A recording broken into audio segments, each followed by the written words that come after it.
सुंदर कार्यक्रम हल्दी कुंकू के कार्यक्रम को आयोजित करने के लिए मैं काशी मीरा शाखा को दिल से अभिनंदन देती हूँ कि बहुत सुंदर आयोजन आपकी तरफ से हुआ है। सभी बहनों को भी बहुत बहुत धन्यवाद कि आप समय निकालकर इस सुंदर कार्यक्रम में हिस्सा ले रही हैं। सबसे पहले हम बहनों की बात करें तो बहनों को बहुत सारी समस्या होती है। ये बीच में कौन बांट रहा है वो 2 मिनट के लिए रुक जाए। बीच में जो बांट रहा है 2 मिनट के लिए रुक जाए। 2 मिनट के लिए आप साइड में आ जाइए। सभी कार्यक्रम बंद करिए, बैठ जाइए जहां है वहीं।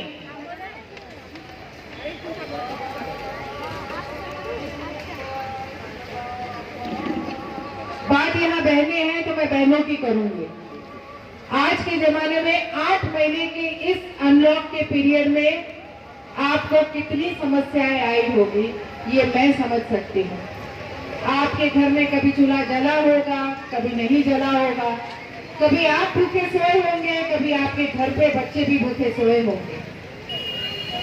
मैं आपकी पीड़ा को समझ सकती हूँ, लेकिन धन्यवाद आज हम उद्धव जी को दे, शिवसेना गवर्नमेंट को दे कि उन्होंने बहुत सुंदर तरीके से इस परिस्थितियों पे काबू पाया है। यहाँ बहुत सारे ऐसे कोई जैसे हम दूसरे शहरों में, दूसरे राज्यों में या दूसरे देशों में देख रहे हैं, उतनी जान हानि हमारे महाराष्ट्र में नहीं हुई है। हमारे यहाँ हॉस्पिटल, हमने टेम्बा हॉस्पिटल है, हमारे पास एक भी हॉस्पिटल नहीं था, लेकिन कोविड का जैसे ही आया पीरियड, हमने 15 दिन में टेम्बा हॉस्पिटल खड़ा कर दिया और यहाँ के पेशेंट को कस्तूरबा तक जाने नहीं पड़ा। आपको बता दें कि पहले 2 पेशेंट हमारे कस्तूरबा गए थे और उसके बाद 15 ही दिन में हमारे यहाँ हॉस्पिटल खड़ा हो गया, ताकि यहाँ के पेशेंट हमारे पंडित भीमसेन जोशी हॉस्पिटल में थे। हमारी संस्थाएं, हमारे सरकार की तरफ से भी काफी अनाज बटा, घर घर में अनाज पहुंचाया, घर घर में खाना पहुंचाया। हो सकता है कोई वंचित रह गया होगा, भूल चूक सबसे होती है, लेकिन हम सबकी तरफ से प्रयत्न ये रहा कि आपको कोई दुख ना हो, आपको कोई असुविधा ना हो। बात आपके रहने की करें कि आपके सर पे हमेशा तलवार लटकती रहती है कि अब हमारा झोपड़ा टूटेगा, अब हमारा घर टूटेगा, अब हमारी चाली टूटेगी, तो अब हम क्या करें। अभी तक जो यहाँ राज कर रहे थे, उन्होंने इस झोपड़े की स्कीम को या चाली की स्कीम के पुनर्वसन को यहाँ आने नहीं दिया। क्यों नहीं आने दिया? क्योंकि यहाँ ब्लैकमेलिंग चलती है। हर बार आपके यहाँ जेसीबी लाके खड़ा कर दिया जाता है, आपको तोड़ने की धमकी दी जाती है और आपसे पैसे वसूलने होते हैं। इसलिए अभी तक ऐसी कोई योजना नहीं आई जो आपको परमानेंट घर दे सके।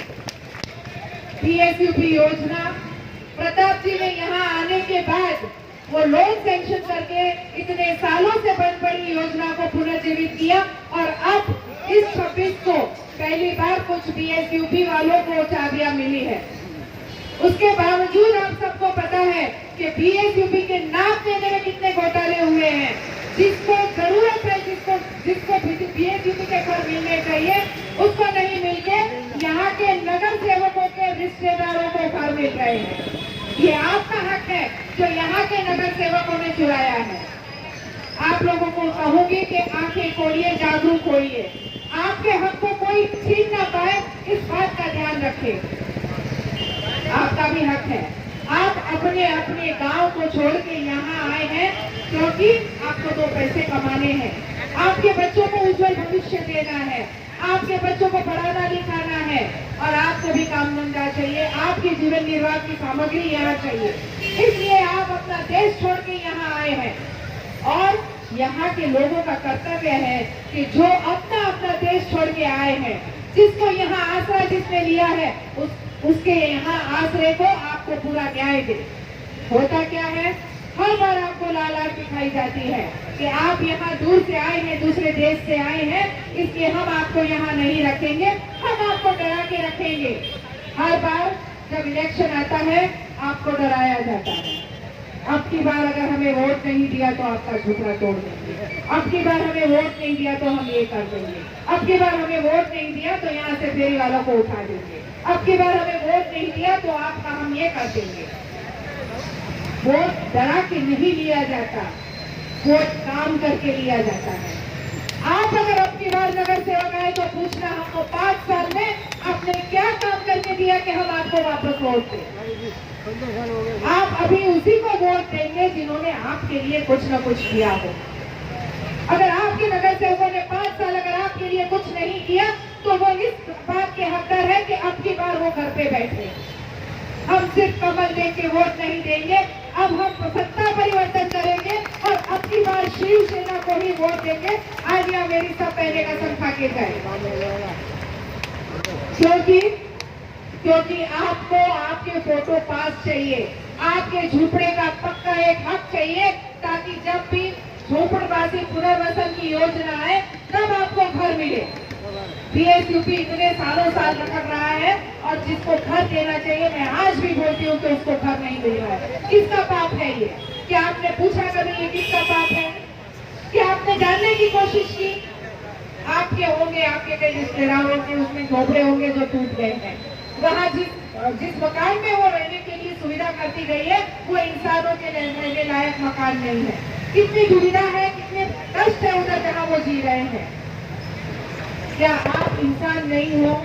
क्या आपके बच्चे उसके हकदार नहीं हैं? हमें हमेशा कह दिया जाता है कि आप पराये देश से आए हो। अरे अमेरिका में भी जब बच्चा पैदा होता है ना तो उसको अमेरिकन कहा जाता है, तो महाराष्ट्र में पैदा होने वाले बच्चे को महाराष्ट्र क्यों नहीं कहा जाता? हम सब महाराष्ट्रियन हैं। मैं मारवाड़ी भाषी महाराष्ट्रियन हूँ, आप उत्तर भाषी महाराष्ट्रियन है, लेकिन आपको महाराष्ट्र से कोई अलग नहीं कर सकता। ये नहीं कर सकता कि आप पर प्रांतीय है। हम पर प्रांतीय नहीं है, हमारा हक है। इस जमीन पे हमारा हक है, इस शहर पे हमारा हक है, महाराष्ट्र में हमारा हक है, और ये हम हक आपको दिला के रहेंगे। आप सोचिए, ठाकरे जी की सरकार यहाँ लास्ट 5 साल से है। कभी आपको ये डर बताया गया है कि आपको महाराष्ट्र छोड़ना पड़ेगा, आपको मुंबई छोड़ना पड़ेगा?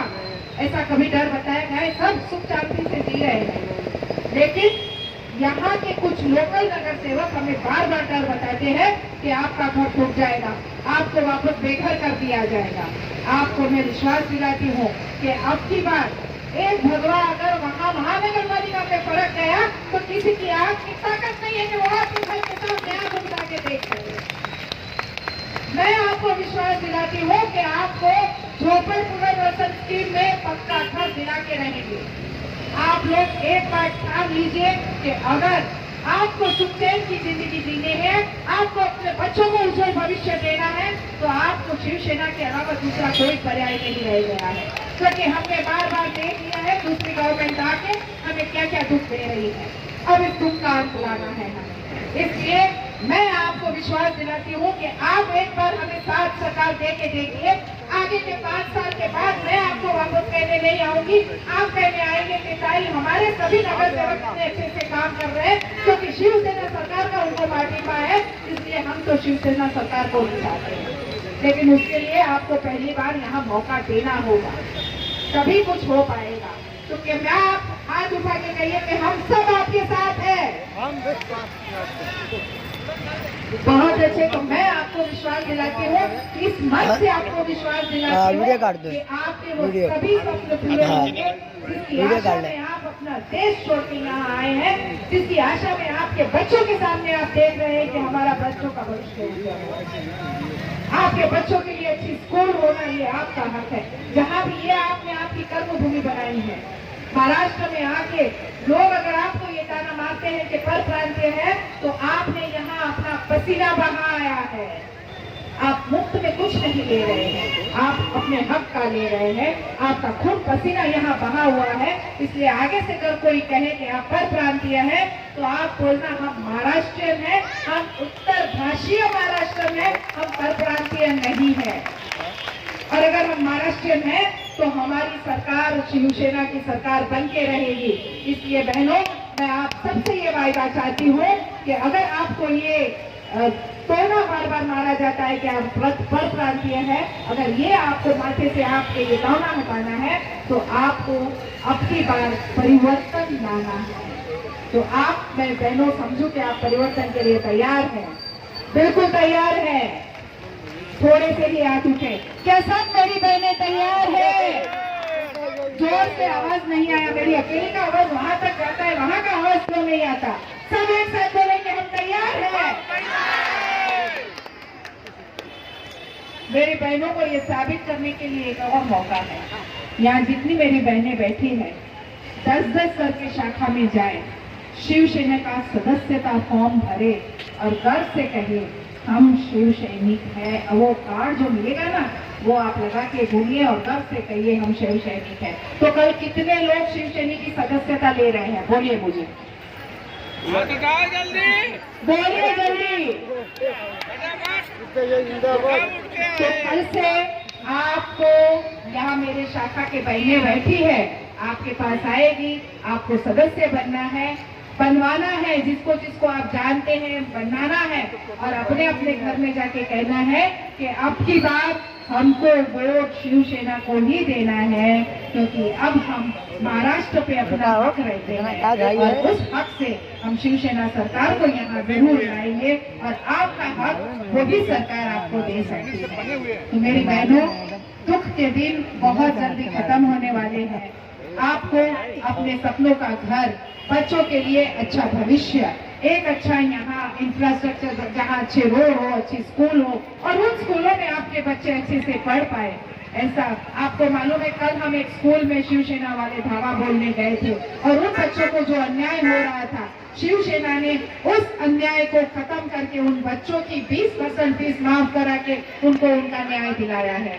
तो आपको भी, आपके बच्चों को भी वो न्याय चाहिए, तो आगे गवर्नमेंट शिवसेना की होगी। मैं आपकी बातों पे विश्वास रख रही हूँ और ये विश्वास रख रही हूँ कि यहाँ से अगली बार आप शिवसेना के नगर सेवकों को भेजेंगे। फिर एक बार आप सब लोग यहाँ आए, इतने समय से आप यहाँ बैठे हैं और इतनी अच्छे अपना धैर्य रख के यहाँ बैठे हैं, उसके मेरी सभी बहनों को मैं दिल से अभिनंदन देती हूँ। इसी तरह से हम मिलते रहेंगे